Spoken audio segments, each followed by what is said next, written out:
Je dis ici, Roha, que la tante là connaît quelque chose. Je dis, Roha, que la tante connaît quelque chose. La tante là, elle n'est pas sainte.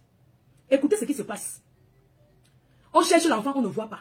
C'est à 20 h la nuit, hein, qu'elle lance la lettre au quartier. Oh, on ne voit pas Naomi, oh, qu'elle a mangé son spaghetti à 14 h jusqu'à se coucher, dormir, se réveiller. C'est à 20 h la nuit. Parce que, je dis aussi seulement parce que son comportement qui me fait croire qu'elle connaissait. Je suis désolée, elle suit. Elle est là, la tante elle suit, la famille est là. Et on va mettre le voix du père.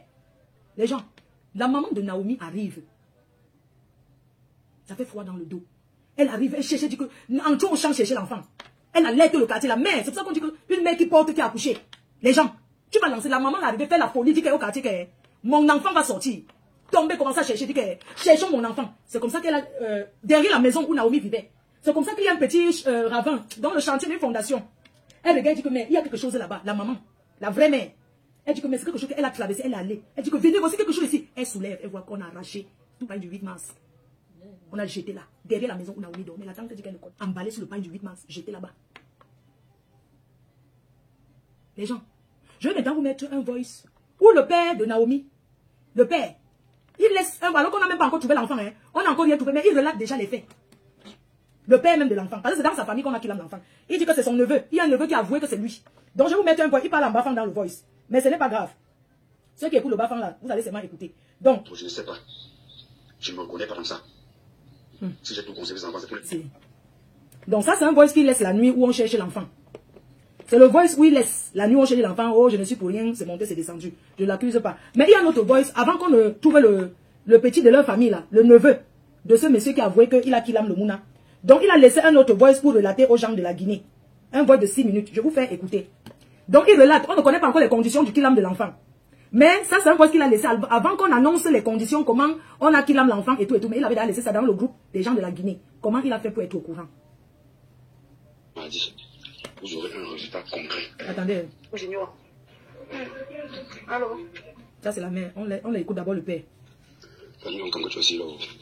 Bon, déjà, je tiens à vous rassurer que c'était un enlèvement qui a mal tourné. Et je tiens à vous rassurer que les responsables seront punis. D'abord, il n'y a pas de mes propres enquêtes, ça ne vient pas de très loin. Suivez jusqu'à mon regard. D'ici lundi ou mardi, vous aurez un résultat concret par rapport à tout ce qui s'est passé chez moi ici à Oudia. Nous, on était résistants. On l'a brutalisée. Elle est tombée au chevet du lit. Elle a eu une hémorragie. Donc ils ont toujours forcé. On l'a attaché pour l'amener. Comme c'était en journée, ils ne pouvaient pas sortir directement de la concession en journée. Ils sont passés derrière. Comme il y a un voisin qui a fait la fosse derrière. Fabrice Sorager, je vous l'ai montré. Il y a un voisin qui a fait la fosse derrière. Ils se sont introduits dans cette fosse avec ma fille. Ils sont introduits dans cette fosse. Ils ont attendu que la nuit arrive. Donc, vers 19 h, quand la petite soeur a commencé à recevoir les appels des gens, elle dit, mes frères, je ne sais pas ce que je dois. Envoie-moi ne serait-ce qu'un voice de ma fille qui dit, vas-y, papa, je vais bien. Ils ont dit, n'envoie pas. C'est là où j'ai commencé à avoir des doutes. Ça, je parle, ça, j'étais au chef, avec les enquêteurs. Tout ça s'est passé devant eux.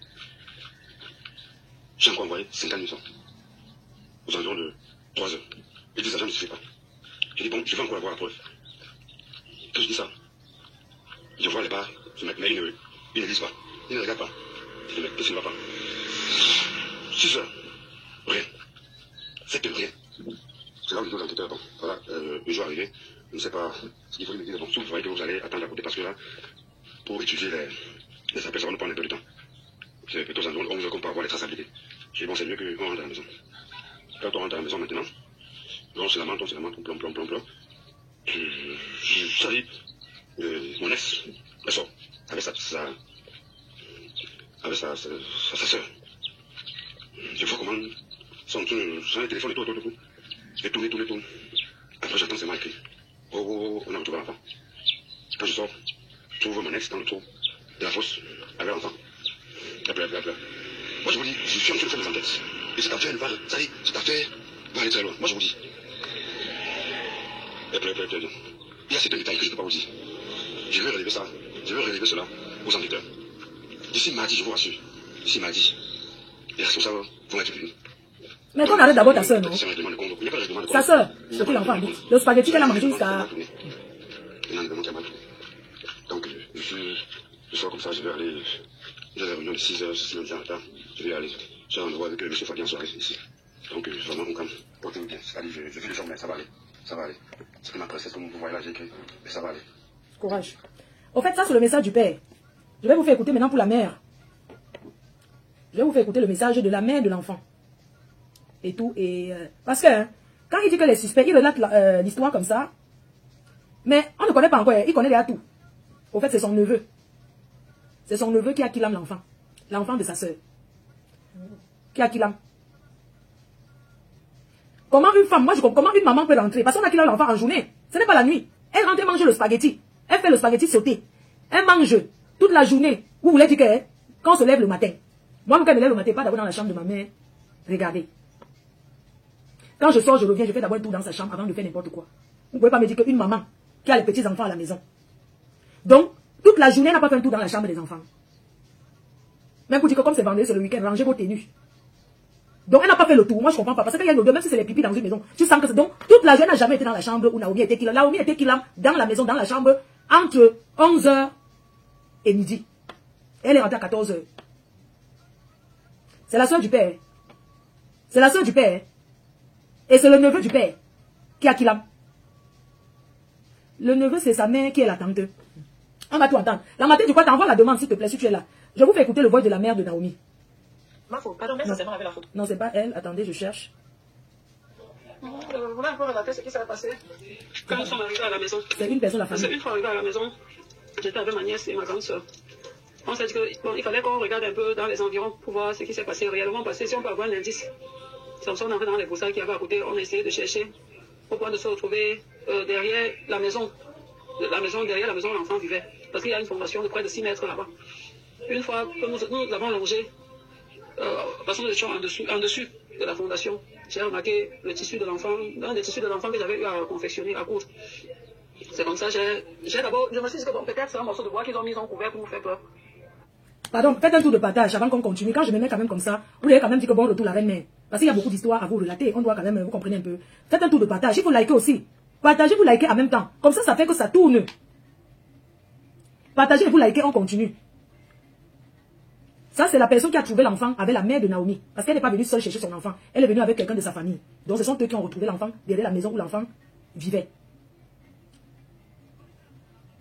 12h. Elle est où? Non, c'est une question, hein. La tante chez qui l'enfant habite, qui a préparé son spaghetti, manger, tout. Voilà la mère qui arrive, elle tombe dans le trou pour sortir son enfant. La tante est où? Elle entre dans le trou, sortir son enfant. C'est-à-dire, on te killame ton enfant et on te laisse les séquelles à vie. Voilà la mère qui raconte. Le père est où? Parce que j'estime que ton enfant a disparu quelque part. Tu vas taper le Thomas Nkono devant la maison de ta soeur. Dans le quartier à Aoudja, c'est là-bas que tu vas rester. Oui. Vous comprenez? Vous avez cru quoi? Qu'il va pleuvoir, la pluie va faire quoi? Hein? Le type là, avec sa famille et ses soeurs. Justice pour Naomi, même si tu es le père. Ne protège pas ta soeur. Pourquoi tu protèges ta soeur? On cherche l'enfant, on trouve l'enfant dans le trou. Voilà la mère. Hein? Voilà la mère qui raconte l'histoire. Hein? La mère de l'enfant. Alors, vous voulez encore relater ce qui s'est passé quand nous sommes arrivés à la maison? Parce qu'une fois arrivés à la maison, j'étais avec ma nièce et ma grande soeur. On s'est dit qu'il fallait qu'on regarde un peu dans les environs pour voir ce qui s'est passé réellement, parce que si on peut avoir un indice. C'est comme ça qu'on est entré dans les broussailles qui avaient à côté, on a essayé de chercher au point de se retrouver derrière la maison derrière la maison où l'enfant vivait. Parce qu'il y a une fondation de près de 6 mètres là-bas. Une fois que nous l'avons longé, parce que nous étions en dessus de la fondation, j'ai remarqué le tissu de l'enfant, un des tissus de l'enfant que j'avais eu à confectionner, à coudre. C'est comme ça, j'ai d'abord, je me suis dit que bon, peut-être c'est un morceau de bois qu'ils ont mis en couvert pour nous faire peur. La tante paternelle, la soeur du père. Je me suis précipité dans le trou, j'ai sauté avec une rapidité que moi-même j'ignore. Une fois dans le trou. Je suis très épuisée. Il s'agit de, je suis concernée, il s'agit de ma petite sœur. Vous connaissez les filles, vous connaissez les affaires de hommes et femmes. Donc, elle est restée. Un jour comme ça, le monsieur s'est venu quittant de Yaoundé. Arrivé, il a trouvé ma petite, elle était en Konsamba. Lui-même, sa famille était en Konsamba. Le monsieur dit ils ont commencé la drague, il dit qu'il veut épouser la fille. Vous connaissez comme les mamans ont souvent les sentiments. La mère dit que le mariage, si je suis pas d'accord. La fille dit que non, si vous n'acceptez pas mon mariage, comment quelqu'un peut m'aider à choisir mon mari? Elle est seulement partie. Mais non seulement il y avait le sentiment, mais il y a souvent les familles bizarres là. Quand elle a choisi son mari, elle arrive à Yaoundé avec le gars. On entend qu'ils sont en Guinée équatoriale. Vous savez, quand une femme se marie chez nous, souvent au début du mariage, elle est excellente. C'est toujours un signe qui montre qu'elle est bien arrivée dans son mariage. Dans la coutume même, on achète les nouveaux habits à la femme. Mais cette fille s'éteignait. Cette fille s'assombrissait. Et elle commençait à... Vous savez, quand au début du mariage, vous ne savez pas comment chercher de l'aide. Et même quand vous commencez à chercher de l'aide, vous êtes troublé. Au fur et à mesure, les gens vous proposent des trucs à faire, mais vous ne pouvez pas prendre l'initiative, et c'était comme ça. Donc, c'était très complexe en Guinée équatoriale. Problème sur problème, elle s'éteignissait, s'assombrissait. Mais même dans ce truc, espérant que le mariage se stabilise, elle a accouché 3 enfants, les filles. Et toujours dans les problèmes, ils se sont finalement retrouvés encore au Cameroun. Ils se sont retrouvés au Cameroun, il y a eu un problème très grave, ils sont séparés. Et moi j'ai dit non, bon voilà, ne repars plus là-bas, à mon avis. Hein. Finalement, ils se sont remis. Comme Mafo disait là, l'agent qui était censé aider marcher la machine à coudre, elle a donné pour mettre le toit sur la maison, sur la soi-disant maison du monsieur. Bon, vous connaissez les maisons, le genre de maison là. Elle a mis le toit. On va la reprocher, vous connaissez ce que c'est quand une femme est amoureuse. Elle a pris l'argent qu'elle était censée acheter, commencer sa couture avec. Elle a pris cet argent, elle a soutenu son mari. Donc c'est vraiment une femme qui soutenait. Mais le retour n'était pas bon. Les uns s'approchaient de la manipuler pour la retourner contre cette fille, qui est ma petite sœur. Bon, moi, étant loin, je n'ai jamais été très proche de lui. J'ai vraiment compris qu'il était très d'accord. J'avais déjà une sensation bizarre. Vous savez, quand votre poche épouse quelqu'un, vous pouvez avoir des sentiments positifs ou négatifs. Mais je suis vraiment entrée en contact avec lui lors de leur dernier problème, je crois. Et après quelques échanges, j'ai vu que c'était une personne de très mauvaise foi et j'avais arrêté la conversation. Je lui avais dit que ça s'arrêtait à ce niveau-là, que bon voilà, on s'arrêtait là. Je ne voulais rien entendre de lui, plus continuer avec lui parce que c'était quelqu'un de très mauvaise foi et il avait mis ma parole en doute. Je n'avais pas aimé ça. Donc le gars est resté toujours dans le même quartier là. La petite, entre-temps, il sort avec ses copines, il publie sur Facebook. La petite voit clairement qu'il essaye de la taquiner et elle ne s'intéresse pas. Et le gars n'aime pas ça. Elle se retrouve après la séparation à Douala. Et elle avait déjà quand même un petit atelier de couture à Yaoundé dans ce quartier là. Je lui dis, bon, reste ici chez moi à Douala. La séparation n'est pas facile, mais je vais te soutenir. Moi, j'ai beaucoup de personnes que je porte sur ma tête. Tu sais, ma situation n'est pas toujours simple. Mais je vais te soutenir. Les jours où tu n'auras pas à dormir, nourris-toi de sagesse et d'espoir, de projet. Tu dors. Tu vas sortir de cette séparation plus forte avec tes enfants. Je ne sais pas comment ça s'est passé. Vous savez, le pays, personne n'est soutenu, tout ça. J'avais même inscrit ses enfants à Douala. Elle s'est encore retrouvée là-bas à Yaoundé finalement. Et moi, j'étais un peu remontée. J'ai dit, mais bon, voilà, j'étais un peu remontée. J'ai laissé comme ça. Entre-temps, elle a continué à faire sa couture. Et elle avait un autre partenaire. Donc, le partenaire là, le monsieur même en question, c'est lui qui voit la télé. Donc, elle a commencé à essayer de construire quelque chose avec ce partenaire-là. Et ce mari-ci, comme il savait que selon lui, elle ne doit pas avoir quelqu'un d'autre, la colère a encore augmenté. Il dit que merde, toi, tu oses avoir un autre, je vais te prendre les enfants. Vous savez, il y a d'abord un écart d'âge. C'est une jeune fille, il a pris la fille, je sais même pas où c'est. C'est une jeune fille. Lui, il dépasse la fille, elle a au moins 16 ans. La fille là, excusez-moi, je parle comme ça de ma petite sœur. Donc, il y a au moins 16 à 17 ans d'écart, si je me trompe pas. Donc, vous pouvez imaginer aussi, l'influence qu'il peut avoir, surtout quand ils ont commencé, elle était encore plus jeune. Voilà le gars qui dit que bon, ce qui va se passer, que je vais te prendre les enfants. Elle a essayé de lutter avec ses capacités. Moi, maintenant, un peu mise en arrière-plan, vu que j'aurais voulu qu'elle reste à Douala. J'entends seulement que le gars là, il est allé au service social où il a manipulé avec Orange, que leur grand frère, un certain monsieur Cléo à l'agent. Quand eux, ils parlent, tout pour eux, c'est le nom du papa là. Tout pour eux, c'est le papa là. Eux, ils se retrouvent au service social. On ne fait qu'appeler la petite. La petite arrive là-bas, les menace. Un jour, la petite, ils ont menacé des personnes, vous savez, comme Flo a dit, le genre de famille, le genre de personnes pacifiques là. Ou bien, même pas pacifique, le genre de personnes, vous savez, il y a des gens qui ne connaissent pas chauffer le corps. Et je ne sais pas si c'est un défaut. C'est pour ça qu'il faut que dans un pays qui est égalité, qui est justice pour tout le monde. Parce que c'est pas tout le monde qui a le même tempérament. C'est pas tout le monde qui doit lutter et crier partout. Pourquoi on est peur pour que justice soit faite? La femme du service social qui s'appelle, je crois, madame Kadjudjo, c'est quoi, Kadjudjo Macon, un truc comme ça. La dame a appuyé la petite là, que tu vas signer ici. Tu t'amuses, tu vas pas même jamais voir tes enfants. Et la petite a signé pour la garde des 3 enfants. Donc le gars là, maintenant que les enfants, il faisait le chantage. Vous savez, souvent le genre d'homme là, qui lui-même n'arrive pas à manger, comme vous entendez, il dit qu'il n'a pas dû. Il a prêté 20 000 pour aller chercher sa fille là. Souvent le genre de personne te prend ton enfant pour te faire du mal, pour te suivre et pour établir le contact avec toi, pour que ça reste comme il veut. Les enfants. Pour voir les enfants maintenant, tellement elle avait été intimidée par le service social, pour voir les enfants maintenant, c'est comme si elle suppliait seulement. Dans les jours où les enfants venaient chez elle, elle passait un bon moment avec ses enfants, elle les arrange. C'est une femme très affectueuse avec les enfants, avec ses enfants. Donc, elle adorait ses enfants. Vous savez, il y a beaucoup de genres de mères. Il y a les mères qui montrent moins ou celles qui montrent plus. C'est le genre de maman qui aimait vraiment. Et aucun de ses enfants ne voulait vivre loin de cette femme-là, de ma petite. Donc, le gars a pris les enfants, départagés dans sa famille. Il a un autre frère, en dehors de ça, reçoit un appel dans lequel la personne dit allô, et la personne parlait comme un musulman. La personne dit allô, envoie l'argent, si tu n'envoies pas l'argent, j'ai enlevé ton enfant. Tu sais qu'au pays, c'est tellement courant que quand les gens appellent comme ça, on raccroche seulement. Elle dit, ah, vous les petits bandits là, je vous connais. Laisse ça, on va te cibler, t'arrêter. Elle a raccroché. Le gars dit, vous allez voir sur Facebook, elle a raccroché. 27 heures. À 20 heures, on nous écrit que ma petite est en train de chercher l'enfant. Moi-même, ici, on cherche l'enfant, c'est 20 heures là que je commence, tout le monde commence à être stressé.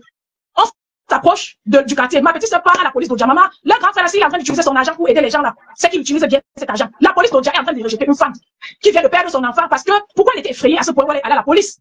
Parce que, quand ils disent que, ils ont parlé à l'autre sœur à 17 heures, elle a raccroché. Vers 20 heures là, quand on dit ça à ma petite sœur, à un moment donné, on nous envoie une photo de l'enfant au sol dans la maison là. Donc, le travail des cordes là a été fait plus tard, le travail du foulard a été fait plus tard. Donc, ils filment l'enfant par les lots conversés sur elle. Ma nièce me dit au téléphone que le mari est assis là-bas, au bar en face avec sa sœur. Ils sont calmes. Ils sont en train de faire comme s'ils conspirent quelque chose. Ma petite ne fait que s'évanouir, elle se réveille. Elle ne fait que s'évanouir, elle se réveille. Moi, mais je comprends qu'elle comment écrit devant la police d'Odja. Maman, les gens d'Odja là ont mis la fille là, qu'elle loin dehors, que va pas dehors.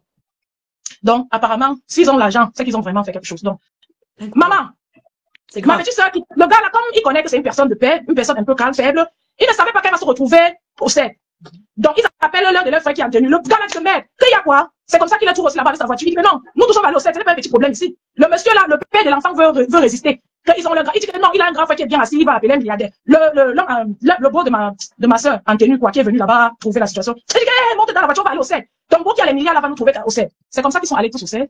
Et arrivé là-bas, on prend les téléphones, les enquêtes commencent. Les gars ne connaissaient pas les téléphones de tout le monde. Oui, même quand on les a remis, je crois, on a d'abord récupéré les téléphones, on a éteint, on a commencé à poser des questions. Le mari était là-bas très arrogant. Donc, on sent qu'il a vraiment quelqu'un sur qui compte, quoi. Le mari était là-bas très arrogant, il parlait à toi, tu merde. On a dit qu'on cherche ton enfant. Après, maintenant, ils sont toujours assis dans le CED là toute la nuit. Moi, assis, c'est une nuit blanche. Le matin, vers 5 heures, on m'écrit que oui, il faut l'argent maintenant pour donner. La personne encore dit que, parce que la personne leur avait d'abord demandé l'argent. Après, il les a écrit que si une entrance que maman, nous, on ne sait pas, on est facile. Maman, elle faisait les recherches comme ça, comme derrière la maison, apparemment, il y a une fondation, un ravin bizarre, et il y a un peu quelque chose comme la brousse là. Personne n'était apparemment parti là-bas. Ma petite soeur me dit que quand eux rentraient au quartier chercher, étant dans le taxi, avec la mère, c'est-à-dire celle chez qui l'enfant habitait, son autre soeur qu'on appelle Passy, qui est très agressive là, appelle. Les autres à côté comprennent. Passy dit, allô, tu es où? Sa soeur étant très stressée. Sa soeur dit, tu as trouvé quelque chose? Elle dit, non, tu es à quel niveau? Ma faux. Pendant d'abord, même qu'elle est au CED, qu'elle a fait cette transaction d'argent, elle a d'abord envoyé, la police avait envoyé d'abord 150 000. Elle a envoyé ça, on a vu que le nom de son frère est sorti. J'entends d'autres nouvelles que, il y a un téléphone que son autre soeur qui est très agitée a enregistré au nom de sa fille qui a 19 ans. Et ce téléphone envoyait les messages dans la nuit, pendant qu'on faisait la transaction avec le soi-disant bourreau. Elle envoyait les messages qui étaient à partir du téléphone qu'elle a acheté le même samedi là, et mettre la puce au nom de sa fille dedans. Ça partait dans le téléphone de la mère, donc de la soi-disant mère de l'enfant. Merde, c'est compliqué, hein. Le CED demande à cette fille que, mais, le numéro, c'est que tu as enregistré que ma fille. On voit, c'est sur WhatsApp, tu n'écris pas souvent au numéro là. Elle dit que c'est l'enfant de sa sœur. On dit, mais normalement, tu devrais avoir beaucoup de conversations avec elle. On regarde, on constate que c'est un nouveau numéro. Et les conversations, ça correspond un peu aux transactions. Donc, c'est comme si la personne envoie ce qu'elle va dire au bourreau, quoi. Donc, dans le taxi, quand sa sœur demande tu es étant stressée, elle dit, tu as trouvé quelque chose, sa sœur dit non. Elle arrive, ma petite sœur me dit qu'elles sont arrivées, la fille était assise à la véranda très stressée. Très stressée. Incroyable. Ma petite sœur entre, elle s'assoit. Comme c'est une maison qu'elle ne s'entend pas avec les gens là, elle veut faire pipi. Elle dit à ma nièce que maman, allons un peu dehors, je veux faire pipi. Elle fait pipi. C'est comme si c'est le genre de quartier qu'il n'y a pas beaucoup de. Quand tu regardes même les photos qu'on porte aux enfants, il y a beaucoup de buissons. Elle sort, elle fait pipi dehors. Elle dit que ma petite, regardons un peu derrière cette grosse grande voiture parce que le genre d'endroit, c'est comme c'est trop la brousse. Je ne crois pas que les gens ont même bien regardé là-bas. Elle se met à distance comme ça. Elle regarde, en train d'essayer de regarder avec ma nièce. À distance, si ce n'était pas elle qui avait cousu la bille à son enfant, elle n'allait pas savoir. À distance, elle aperçoit le pan du 8 mars. Elle bondit dans le trou. Elle voit l'enfant. Elle crie comme vous avez entendu, en détachant les cordes. Et là, quand tu dis que plus d'une personne a coulé les noms là-bas, ça m'a touché Flo, je te jure. Ils sont arrivés là-bas, on a pris les téléphones. On te pose les questions. Oh, le petit Cabral là n'est pas encore là-bas. On demande à la mère de l'enfant. Non, je t'explique au fur et à mesure. On demande à la mère que l'enfant faisait quoi chez toi et te dit rien de bon. On demande au gars, mais pourquoi tu as utilisé les moyens de force pour prendre les enfants et partager dans ta famille? Toi-même, tu n'as pas gardé les enfants.